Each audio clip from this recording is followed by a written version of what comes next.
This song is in the key of C, and its form is A, A, B, A. The first A part is C, C augmented, F, B flat 13,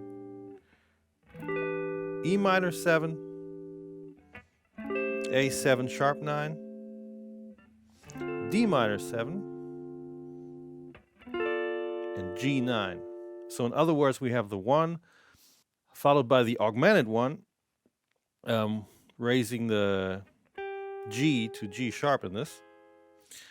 Then the 4, the 7, and then a minor 3, 6, minor 2, 5 turnaround. The second A is very slightly different in the second half because it needs to take us to the bridge, which is covered in the second part of this lesson. So the solo starts out with a C major chord in the 8th fret on the top 4 strings.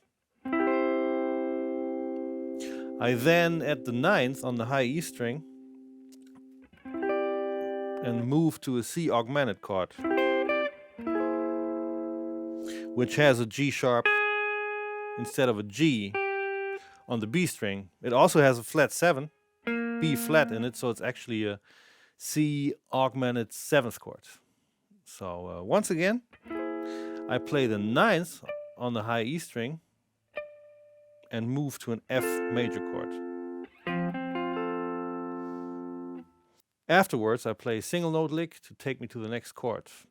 And by using notes from the B flat major scale in this lick and ending on the D, which is the major third of B flat, it's very clear which chord I'm on. B flat major.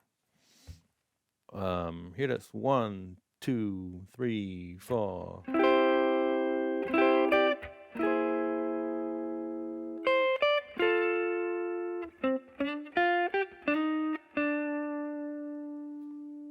One more time.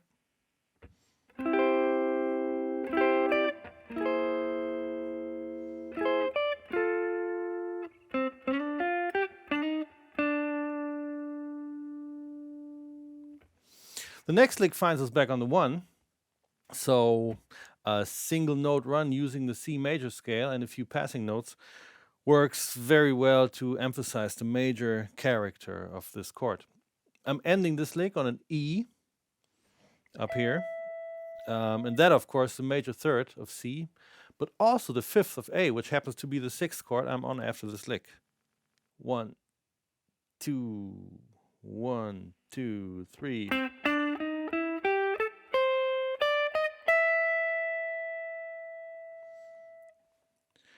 One, two, 1, 2, 3.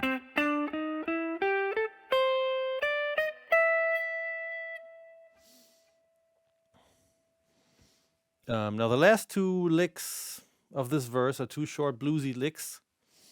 They're up here in the 11th fret. Once again, it's all C major scale, and the F, E, C, and A in this lick make it work great over the D minor 7th chord in this bar. The second lick is played in the 8th fret with a bend on the 10th fret and ends on the D on the high E string, the 5th of the G chord that's played in this bar. 1, 2, 1, 2, 3.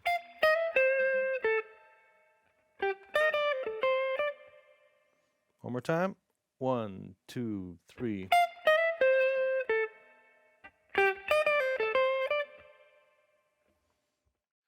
The second chorus begins with a lick leading up to a double stop on the E and B string, and it's all C major scale. The second half is very similar to the first part of a lick that we played before, this one. Only this time it ends on G sharp to match the C augmented chord that we're on. 1, 2, 1, 2, 3.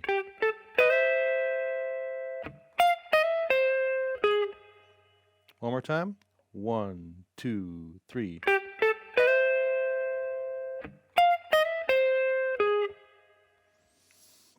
Now I'm in the 13th fret, playing a major scale lick over the F chord for the first part of this lick.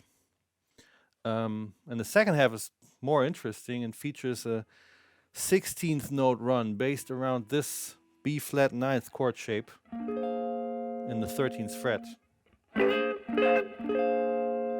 I'm sliding the whole thing up 2 frets and work my way from the G on the high E string down to the D on the D string, the major third of the underlying B flat chord.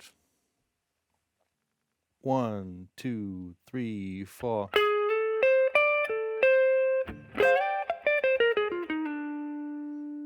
One more time. 1, 2, 3, 4.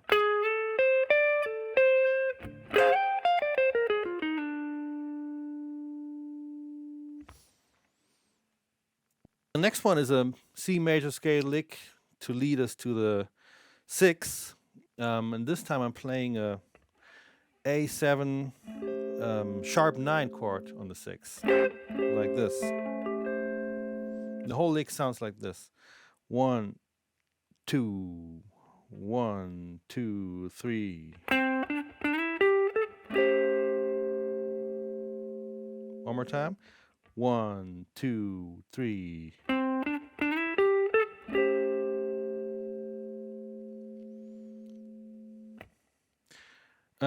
Next, a couple of double stops to take us back to the 1. The first 4 of those double stops all have a C in the 8th fret on the high E string, and then F, G, A, and G again on the B string, followed by an E, G double stop on the G and B string. This is all C major scale. 1, 2, 3, 4.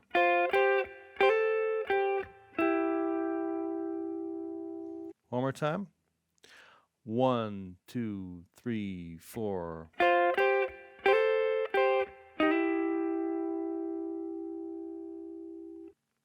And now we need a lick to take us to the first chord of the bridge, which, as in many bridges in this type of song, happens to be a 4, an F in this case.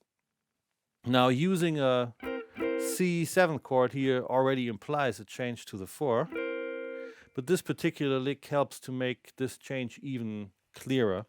It's a sequence of 6 intervals. First E and C on the G and E string, then down a whole step, then C and A on the D and B string, and again down a whole step. The whole lick goes like this. 1, 2, 3, 4. One more time. 1, 2, 3, 4.